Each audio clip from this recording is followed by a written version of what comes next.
خدا کا واسطہ ہے لگاتار 11 دن تک صبح اٹھتے ہی نہار منہ یہ ایک لفظ پڑھ لیا کرو۔ ان 7 دنوں میں ہی رزق کا سیلاب آ جائے گا، دل کی ہر جائز خواہشات پوری ہو جائیں گی۔ بسم اللہ الرحمن الرحیم۔ السلام علیکم ورحمۃ اللہ وبرکاتہ۔ محترم ناظرین، صرف 7 دن صبح نہار منہ اللہ تعالیٰ کا یہ مبارک نام چلتے پھرتے اور اٹھتے بیٹھتے ہوئے پڑھ لو، پھر 8ویں دن انشاءاللہ تعالی غیب سے اتنا رزق اور مال و دولت آئے گا کہ آپ حیران رہ جاؤ گے۔ ناظرین کرام، آپ سب یہ ایک جادوائی وظیفہ کر لو، پھر انشاءاللہ دولت آپ کے گھر آنے کے لیے ترسے گی،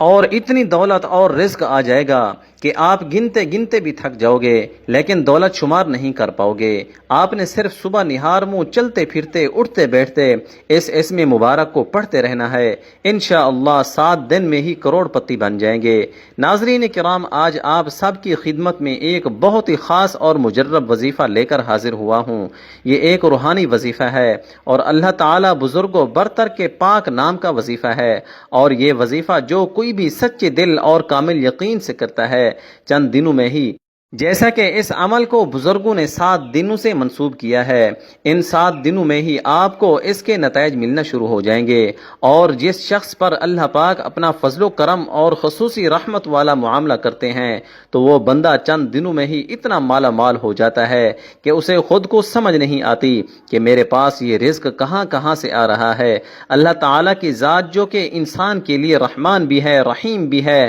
وہی کریم بھی ہے، خالق بھی وہی ہے اور رازق بھی وہی ہے، وہ جب بھی اپنے کسی بھی بندے کو اپنا نام پکارنے سے اس قدر رزق کی دولت فراہم کرتا ہے، اس قدر وافر رزق عطا فرماتا ہے کہ بندہ اپنے رب کا شکر ادا کرتے کرتے نہیں تھکتا۔ تو ناظرین کرام، آپ لوگ یہ وظیفہ ضرور کریں انشاءاللہ، پھر آپ کو بھی وہاں سے رزق حاصل ہوگا جہاں سے آپ نے کبھی وہم و گمان بھی نہ کیا ہوگا۔ ناظرین کرام، کوئی بھی وظیفہ کرنے کے ساتھ ساتھ ہمیں 5 وقت کی نماز بھی پڑھنی چاہیے، کیونکہ وظیفے کے ساتھ جو عبادت ہوتی ہے وہ بھی بہت زیادہ ضروری ہوتی ہے۔ خاص کر عبادت کے بعد جو دعا مانگی جاتی ہے، اس دعا کی الگ ہی بات ہے کہ اللہ تعالی ہمارے گناہوں کے باوجود بھی ہم پر رحم کا معاملہ ہی کرتا ہے، اور جو لوگ اللہ پاک کا شکر ادا کرتے ہیں تو پھر ان کو نہ ختم ہونے والی رزق و دولت ملتی ہے، ایسی خوشی جو کہ کبھی ختم نہیں ہوتی۔ اللہ پاک پھر ان کو ایسی دولت عطا کرتا ہے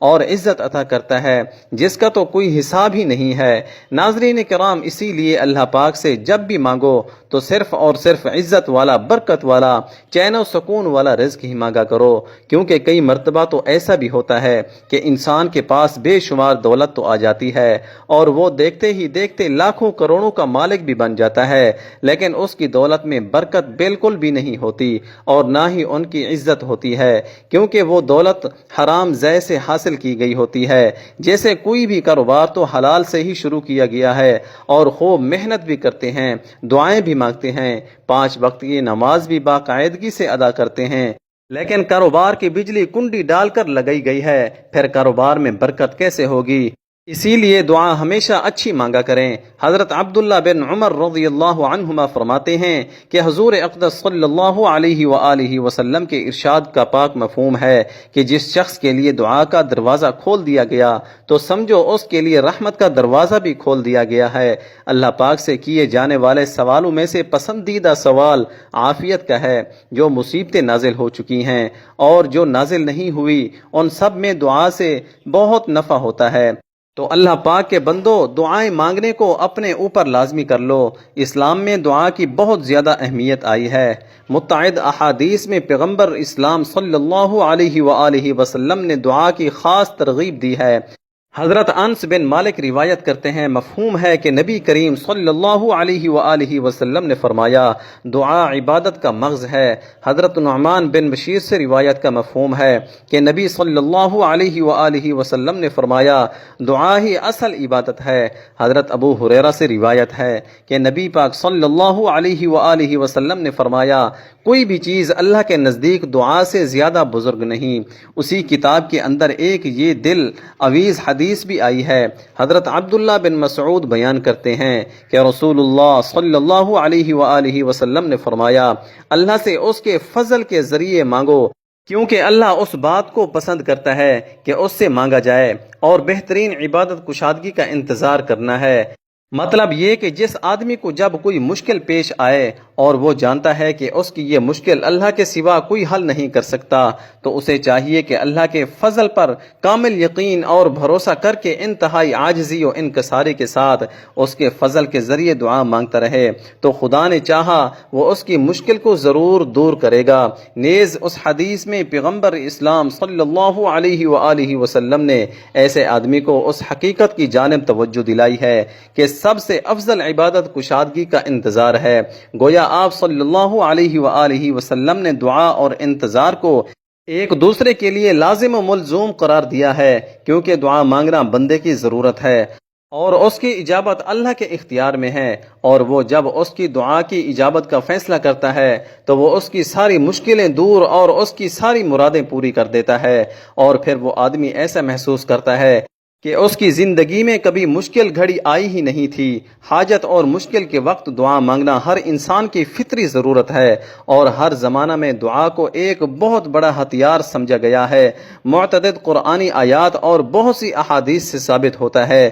کہ تمام انبیاء کرام علیہم السلام کثرت سے دعا مانگا کرتے تھے، خاص کر کے پیغمبر اسلام صلی اللہ علیہ وآلہ وسلم کی 1000 سے زائد دعائیں کتب احادیث میں موجود ہیں۔ اس لیے یہ کہنا صحیح ہوگا کہ ترک دعا سنت انبیاء کے خلاف ہے، جبکہ دعا مانگنا عین عبادت ہے، اور دعا ہی ایک ایسا ذریعہ ہے جس سے مشکل وقت میں آدمی قلبی اطمینان و سکون محسوس کرتا ہے۔ لیکن قبولیت دعا کے لیے ضروری ہے کہ آدمی کا کھانا پینا اور اس کا لباس حلال کمائی کا ہو، ورنہ اللہ تعالیٰ کے ہاں ایسی دعا کی قبولیت کا کوئی سوال ہی پیدا نہیں ہوتا۔ اس سلسلہ میں مسلم میں حضرت ابو ہریرہ سے ایک طویل حدیث مروی ہے، جس کے آخری حصہ میں پیغمبر اسلام صلی اللہ علیہ وآلہ وسلم دعا کے حوالے سے یہ قابل غور ارشاد فرماتے ہیں۔ آپ نے ایسے شخص کا ذکر فرمایا جو لمبا سفر کرتا ہے، جس کے بال غبار آلودہ ہیں، وہ آسمان کی طرف اپنے ہاتھوں کو اٹھا کر کہتا ہے، اے میرے رب، اے میرے رب، حالانکہ اس کا کھانا حرام ہے، اس کا پینا حرام ہے، اس کا لباس حرام ہے، اور اس کی غذا حرام ہے، تو اس صورت میں اس کی دعا کیوں کر قبول ہوگی؟ ہم دعا تو بہت کرتے ہیں لیکن ہماری دعائیں قبول ہی نہیں ہوتی۔ ہمیں یہ معلوم کرنے کی کوشش کرنی چاہیے کہ وہ کون کون سی اسباب و وسائل ہیں جن کو اختیار کرنے سے دعا کی قبولیت کے امکانات بڑھ جاتے ہیں۔ کتاب و سنت میں ان اسباب کے بارے میں بتایا گیا ہے، لیکن سب سے بڑا سبب ہے رزق حلال کا اہتمام کرنا۔ کوئی شخص جس قدر حلال و طیب غذا اپنے جسم میں اتارے گا، وہ اسی قدر زیادہ مستحب الدعوات ہوگا، جبکہ حرام خور شخص طویل سفر کی صعوبتیں برداشت کرنے کے بعد بھی بیت اللہ شریف میں پہنچ کر اور حج و عمرہ کرنے کے بعد بھی دونوں ہاتھ بلند کر کے بلند آواز سے رب تعالیٰ کو پکارے گا، تو پھر بھی اس کی غذا اور لباس حرام ذرائع سے ہونے کے باعث اس کی دعا قبول نہیں کی جاتی۔ ایک روایت کا مفہوم ہے کہ ایک مرتبہ سیدنا سعد بن ابی وقاص رضی اللہ عنہ نے نبی کریم صلی اللہ علیہ وآلہ وسلم سے عرض کیا، اللہ کے رسول صلی اللہ علیہ وآلہ وسلم میں مستحب الدعوات کیسے بن سکتا ہوں اور میری دعائیں کیسے قبول ہو سکتی ہے؟ آپ صلی اللہ علیہ وآلہ وسلم نے فرمایا، شک و شبہ سے پاک رکھو، مستحب الدعوہ خود ہی بن جاؤ گے۔ ناظرین کرام، صرف حلال اور پاکیزہ رزق ہی کھاؤ،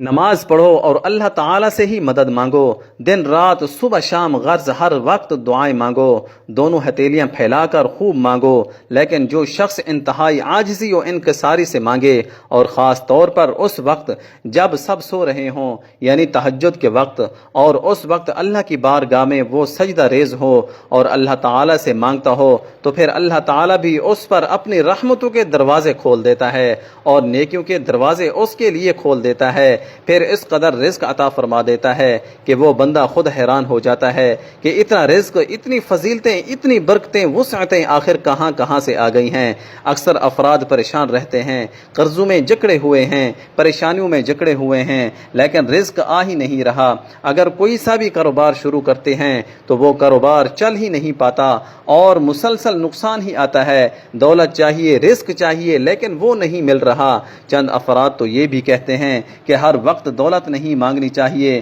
تو انہیں جواب ہے کہ خوب دولت مانگو اور اسے حاصل کرنے کی سچی جستجو اور لگن یعنی کوشش بھی کریں۔